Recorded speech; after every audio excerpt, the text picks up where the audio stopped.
ከሷ በላይ እኔም በጣም ነው የማውደው። በጣም ነው የሚጎዳኝ።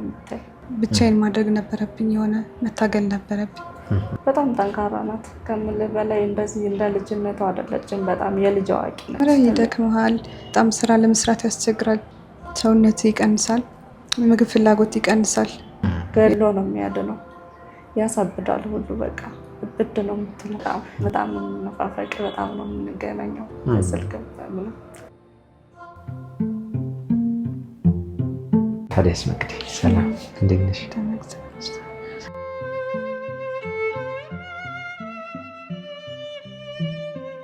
ህይወቷን ለመለወጥና ለቤተሰቦቿ ለመድረስ በጣም ትልቅ ህልም አንግባ ነበረ ስትሰራ የነበረው። የግሏን ስራ በመስራት በጣም በርካታ የህይወት ውጣ ውረዶችን እያለፈች ነበረ። በአንድ ወቅት ግን ባልታሰበ ሁኔታ ከባድ ህመም ይገጥማትና እንዲህ የህይወቷን መንገድ ወደ አስቸጋሪ ሁኔታ ይቀይርባታል። ይቺ የምትመለከቷት ወጣትና ከልጅነቷ ጀምሮ የመጣችባቸው መስመሮች በጣም አስገራሚ ናቸው።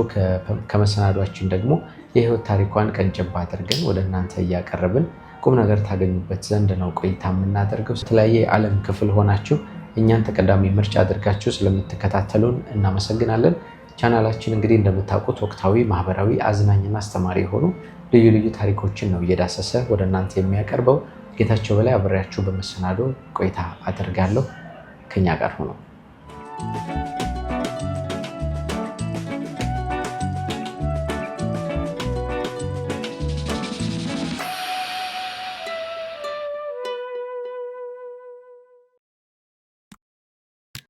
እዚህ ጥቁር አንበሳ ሆስፒታል ውስጥ ነው ያለነው። ለእሷ ላይ ኢንፌክሽን መልካም ስላልሆነ ለዛ ነው ማስኩን ተጠቅመን የምናደርገው። እኔ መቅደስ እባላለሁ። መቅደስ ሁለታው እባላለሁ። ያስተዳደግሽ የልጅነት ጊዜሽን ትንሽ ንገሪ። በልጅነቴ ነው ወደዚህ የመጣሁት። ከዛ እዚህ መጣሁ በልጅነቴ ከቤተሰብ ጋር። እዚያ እስከተወሰነ ጊዜ ትምህርቴን እየተማርኩኝ ከነሱ ጋር ቆየሁኝ። ሰላም እባላለሁ። የመቅዲ ታላቅ እህት ነኝ። አስተዳደጋችን ያው ትንሽ እንትን ያለ ነው፣ ልነግርህ አልችልም። ትንሽ እንትን ብለን ያደግን። ከዛ ያው ራሳችን እንትን ከቻልን በኋላ ያው እንደምታውቀው ነው። ከሷ ጀምሬ ልንገርህ የኔታውና እሷ በልጅነቷ ነው ወደ አዲስ አበባ የመጣችው። ታላቅ እህታችን ነበረችና እሷ ነች ያመጣቻት እና ታሪኩ በጣም ረዘም ያለ ነው። ብራዘር ጋር ሆና የራሷን ስራ እየሰራች ትምህርቷን እየተማረች ነበረ። ከዛ በኋላ ደግሞ ጠቅለል ብላ ራሷን ስራ መስራት ጀመረች። ከዛ ትምህርቷንም እስከ 10 ድረስ ተማረች። ከዛ ትምህርቷን አቋርጣ ቤተሰብ ማገዝ እንዳለባት እንትላለች እና ስራ እየሰራች ቤተሰብ ታግዛለች። በቃ ግን ከአንቺ ጋር የነበራችሁ ግንኙነት ከልጅነት ጀምሮ የነበራችሁ ቀረቤታ እንደ እህት፣ እንደ ታላቅና እንደ ታናሽ እንዴት ነበረ ስታስታውሽ? እንደነገርኩ ብዙ ጊዜ እኔ እዛ ነኝ ቤተሰብ ጋር። እሷ በልጅነቷ ነው የመጣችው። ብዙም አብረን አላደግንም። እኔም አያቴ ጋር ነው ያደግኩኝ። እሷም ወደዚህ ነው በልጅነቷ ነው የመጣችው። ብዙም አብረን አላደግንም። ግን ትጠያየቁ ነበር? ትገናኙ? በጣም የምንነፋፈቅ፣ በጣም ነው የምንገናኘው በስልክ ምንም። ያው ትመጣለች አንዳንዴ፣ እኔም በመሀል መጥቼ ነበር፣ እዚህ ነበርኩ። ከዛ እስከ ተወሰነ ጊዜ ቆይቼ ያው በአጋጣሚ ከነሱ ጋር ተለያይቼ ብቻዬን መኖር ጀመርኩኝ። ስራ መስራት ስላለብኝ ስራ ጀመርኩኝ። ትምህርቴን አቆምኩኝ። ቤተሰብ ማገዝ ነበረብኝ። መስተንግዶ እየሰራሁኝ ከዛ ራሴ ማኖር ጀመርኩ። ከዛ ከሆነ ጊዜ በኋላ ደግሞ ቤተሰቦች ማገዝ ጀመርኩ። እስኪ የመስተንግዶ የጀመርሽበትን ጊዜ እናስታውሰውና፣ ምክንያቱም ወደ ስራው ዓለም የተቀላቀልሽበት ጊዜ ስለሆነ በዛ ሰዓት እድሜሽ ትንሽ ነው። ያንን ታግለሽ ለመቆም የነበርሽበት ሂደት ምን ይመስል ነበር በዛ ሰዓት? ያው አጋጣሚ የመጣሁባቸው ሰዎች ጥሩ እንትን ስላልነበሩ ብቻዬን እንድኖር እና እንትን ነገሮች ስላስገደሉኝ ብቻዬን ማድረግ ነበረብኝ። የሆነ መታገል ነበረብኝ። ከዛ እግዚአብሔር ረድቶኝ ብቻዬን እየሰራሁ መስተንግዶ እየኖርኩኝ ነበር። ግን አሁን ባመመኝ ህመም የተነሳ ቤተሰብ ጋር ከነበረችበት ህይወት ወጥታ በራሷ ህይወት ስትጀምር ራሷን መንገድ በራሷ ስታስተካክል ጥሩ ነገር ነው እንደ ቤተሰብ የሚሰማው ስሜት ብዬ አስባለሁና በዛ ሰዓት እንዴት ነበረች ጥንካሬዋ ራሷን ለመለወጥ የነበራት ተስፋ? በጣም ጠንካራ ናት ማለት በጣም ጠንካራ ናት ከምል በላይ እንደዚህ እንደ ልጅነቷ አይደለችም። በጣም የልጅ አዋቂ ነች፣ ትልቅ ነች። በጣም ለቤተሰቦቿ በጣም ነው የምትጨነቀው። በተለይ ለእናቷ ያላት ነገር በጣም ትልቅ ነውና በቃ እናቴን ማገዝ አለብኝ መስራት አለብኝ ብላ ነው የምታስበው እና የሰራች ለቤተሰብ በጣም ታግዛለች። ጠንካራ ናት በጣም ከምል በላይ። ህመሙ የጀመረብሽ አካባቢ እስኪ መጀመሪያ ላይ የመጀመሪያ ቀን ላይ እንዴት ነበር የምታስታውሽው? ምን አይነት ምልክቶች ነበሩት? ወደ ሆስፒታል ከመሄድሽ በፊት እንዴት አይነት ስሜት ነበረው? ያው ህመሙ ሲጀምር ይደክምሃል፣ በጣም ስራ ለመስራት ያስቸግራል፣ ድካም አለው፣ ሰውነት ይቀንሳል፣ ምግብ ፍላጎት ይቀንሳል፣ አንዳንድ መንሰር ምናምን ይኖራሉ። በጣም የድካም እንትን አለው። ከዛ አንፃር ወደ ሆስፒታል ሄድኩኝ። እነሱ ምልክቶች ስታይ? አዎ። ከዛ የጨጓራ ቁስለትና የሳምባ ምች ነው ምናምን ብለው የተወሰነ ጊዜ መድኃኒት ወሰድኩኝ። ከዛ ግን በጣም እየባሰብኝ ሲሄድ ምናምን ኦንኮ ፓቶሎጂ ሄድኩኝ፣ ታየውኝ። የደም ካንሰር እንደሆነ ተነገረኝ። ይሄ የነበረበት ምልክት ታውቂ ነበረ? ለምሳሌ የማንሰር ነገር ነበረው ብላለች። ሌሎች አይነት ምልክቶች ነበሩ ስትል ነበርና እንደዚህ አይነት ነገሮች ሲፈጠሩ ታውቂ ነበር? እኔ እዛ ነበርኩኝ የነበርኩት። እጄን አላርጂክ እያለች ያማት ነበረ። ስንደውልላት እጄን አሞኝ እጄ ቆስሎብኝ እያለች በቃ በየክሊኒኩ እየሄደች ምናምን የሚቀባ ነገር ይሰጣት ነበረና ሲቀባ ይድናል፣ ቶሎ ይነሳል። እንደዛ እያለ እንደሚያማት ምናምን ትነግረናለች። ከዛ በመሀል ጸበል ሄደች እና 3-4 ቀን እንደተጸበለች መጣች። ከዛ ከተመለሰች በኋላ አማማት ሳልና በጣም ደረቅ ሳል ነበረው እና ማስመለስ ነገር ነበረው አለች። እና ሲያስመልሰኝ ደም የቀላቀለ ነው የሚመጣው አለች ነበረ እና ሳሉ ደግሞ እረፍት የለውም አለች። በጣም ነው የሚያስለኝ አለች። ከዛ ሰፈር ያለ ክሊኒክ ነው የሄደችው። ከዛ ወደ ሌላ ቦታ አላኳት።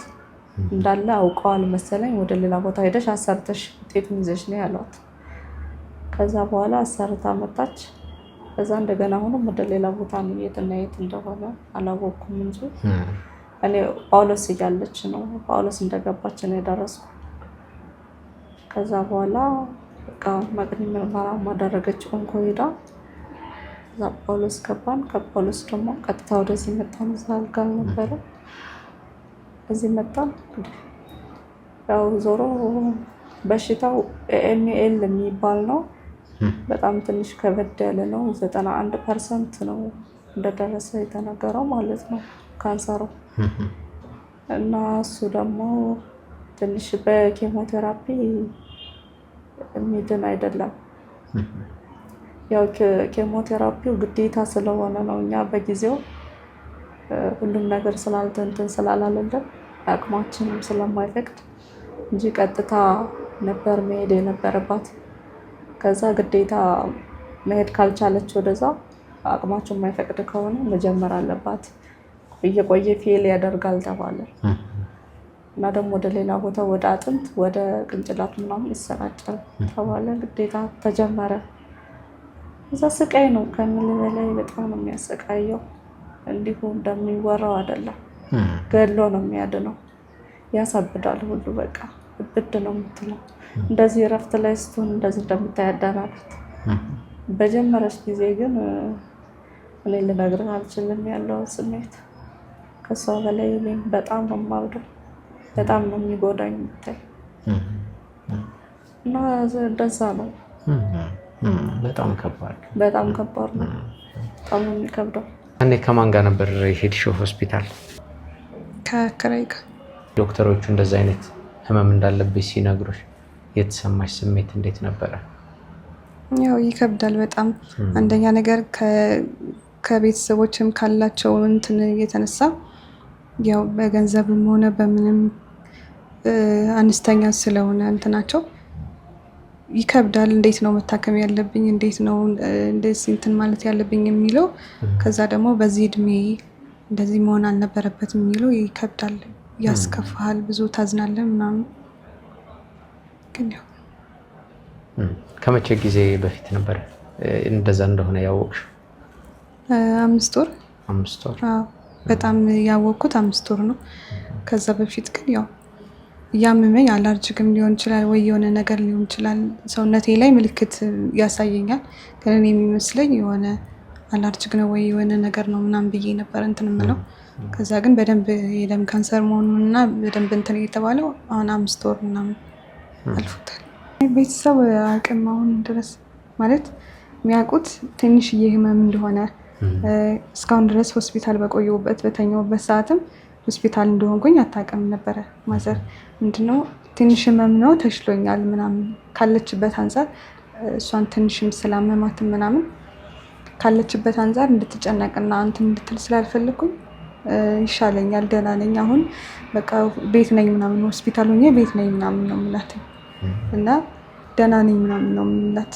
ምክንያቱም እንዳስጨንቃት አልፈልግም፣ እንድትጨንቅብኝ አልፈልግም እና በዛ ምክንያት ደህና ነኝ ምናምን እያልኳት ቆየሁኝና ከዛ አሁንም እሷም ሕክምና ላይ ነው ያለችው፣ ሆስፒታል ነው ያለችው። ምን ገጠማቸው? አንገቷ በላይ ሰርጀሪ ትሰራለች እና እሱን እንትን ለማለት ሆስፒታል ላይ ያለችው እና ለዛ እንትን እኔ አልነገርኳትም ስለ ህመሙ፣ ስለ ካንሰር መሆኑ፣ ስለ እንደዚህ አይነት መሆኑ ነገር አታውቅም። ትንሽ ህመም እንደሆነ ነው የነገርኳት እንጂ ካንሰር መሆኑን አታውቅም። አይ በቃ ነው የለኝ፣ ትንሽ ከበድ ያለ ነው በሽታው፣ እንደዚህ ደም ካንሰር ነው የተባልኩኝና ዛሬ ሆስፒታል ገብቼ ካላደርኩኝ በቃ ከባድ እንደሆነ ነግረውኛል ምናምን ብላ ያለቀሰች ነገር ስለሆነ በቃ እንደዛ ነው የነገረችኝ። እኔ በዛው በማግስቱ ነው የመጣሁላት ቶሎ፣ በዛ ምክንያት ነው የነገረችኝ ከባድ እንደሆነ ቶሎ እንደምመጣላት ምናምን ነው ያወቅኩኝ። አሁን አብራኝ ያለችው እህቴ ነች በደንብ እንትን የምትለኝ።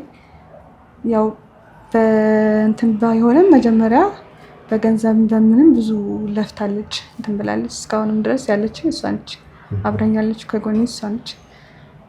ያው በምትችለው አቅም ገንዘብ ባይኖራትም እስከ በፊት ያው ያላትን እንትን ብላ አሳክመኛለች። ከዛ በኋላም ደግሞ በጉልበቷ እስካሁን ድረስ እሷ ነች እንትን ያሳከመችኝ ያለችው። በሁሉም ነገር ማንም የለም፣ እኔ ብቻ ነኝ ማስታመማት። ሌትም ቀንም ከቤትም ከሆስፒታልም ለውጥ ላይ ነው። በብዙ ነገር የምችለው ነገር እንደ እናትም እንደ እህትም እንደምንም ያለኋት እኔ ነኝ። እንግዲህ እስካሁን ከፈጣሪ በታች ዋናው እሱ ቢሆን ትክክል ነው። ህይወት ሰርቶ እውነት ለመናገር እግዚአብሔር አምላክ በጣም እኔ ምን እንደምል አላውቅም። እሱ ነው እዚህም ሊያደርሳት የቻለው። በተለይ የመጀመሪያ ኬሞቴራፒ ስትወስድ ለ7 ቀን ምንም ረፍት አልነበረውም። 24 ሰዓት ነበር። በጣም ያስመልሳት ነበር። ምግብ መመገብ አልችልም ነበር። በጣም ስቃይ ሐሞት ነበር የምትታፋው ነበር። እዚህ ትደርሳለች ብዬ አስቤም አላውቅም ነበር። እግዚአብሔር ይመስገን ከዚህ ደርሳለች። እንግዲህ ደግሞ ከአሁን በኋላ ፈጣሪ ነው የሚያውቀው። ካንሰር ህመም እንግዲህ በጣም ብዙ ወጣቶች እየዳኑ እየተመለከተ ነው። ተቋቁመውት የነበረው ስቃይ ችግሩ በጣም ሰፊ ቢሆንም ነገር ግን ደግሞ መዳን እንደሚችል ወደ ቀድሞ ጤንነት መመለስ እንደሚቻል በብዙ ሰዎች እያየን ነው እና ከዚህ አንጻር አሁን አንቺም ተስፋ መስጠት እሷም ተስፋ ማድረግ አለባት ብዬ አስባለሁ። ምክንያቱም ደግሞ መዳን ትችላለች። አሁን የኢትዮጵያ ሕዝብ ከተረባረበ ሕክምናው ከተደረገላት የማትድንበት ምንም አይነት ምክንያት የለም።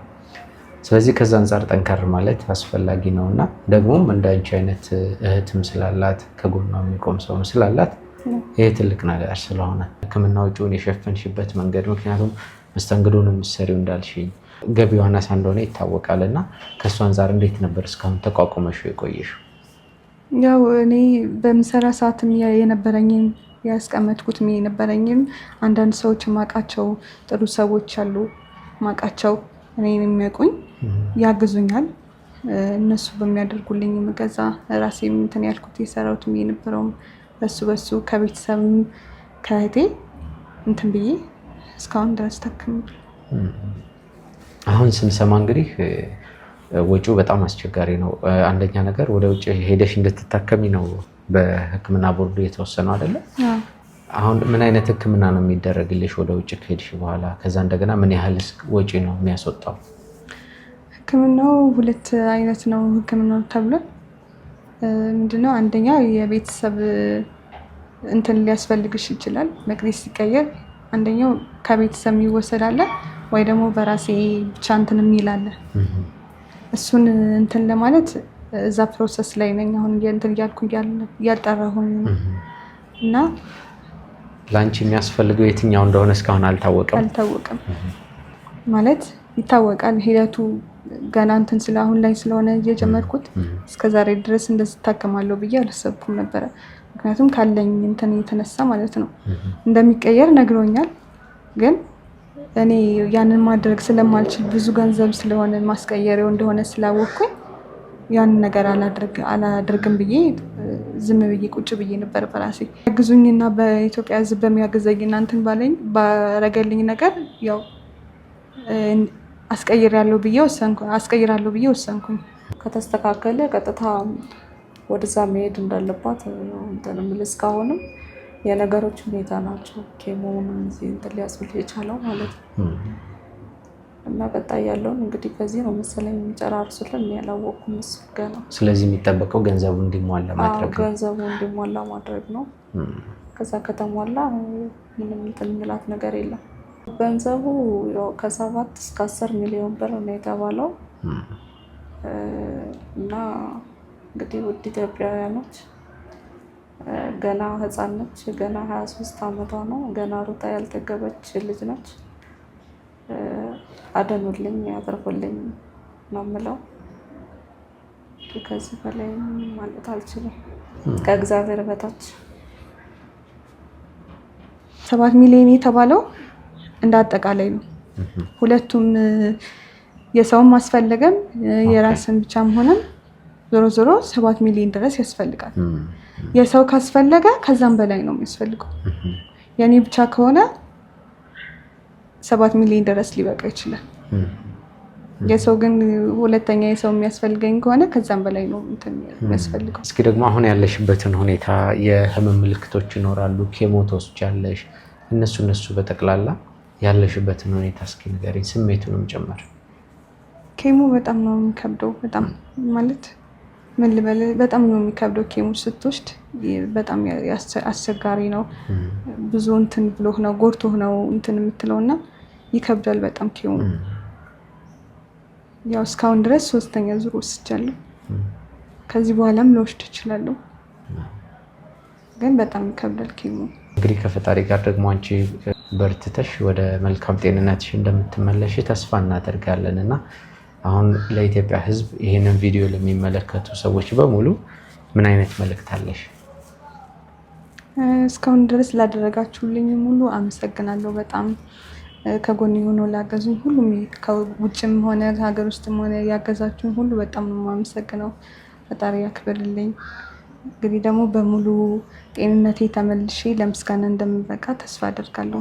ለሕክምናሽ የሚያስፈልግ አሁንም በጣም በርካታ ገንዘብ ስለሚያስፈልግ ማለቴ ነው። ስለዚህ ሁሉም ድጋፍ እንዲያደርጉ በዚሁ አጋጣሚ አካውንት ቁጥርሽን ማስታወሻቸውና እስኪ ንገሪያቸው። 175859 መቅደስ 2 ነው። መልካም እንግዲህ በተጠቀሰው አካውንት ቁጥር ሁላችሁም የተቻላችሁን በሙሉ ድጋፍ ማድረግ ትችላላችሁ። አንድ ላይ ከተባበርን ይህንን ገንዘብ መሙላትና እሷን ማሳከም አያቅተንም። ስለዚህ ሁላችንም ትብብር እንድናደርግ በእኛም በሚዲያችን ስም ጥሪያችንን እናቀርብላችኋለን። የተወደዳችሁ ተመልካቾች ፈጣሪ ደግሞ ምሕረቱን ሰጥቶሽ ደግሞ በመልካም ነገር እንደምንገናኝ አስባለሁ። ፈጣሪ ይማርሽ።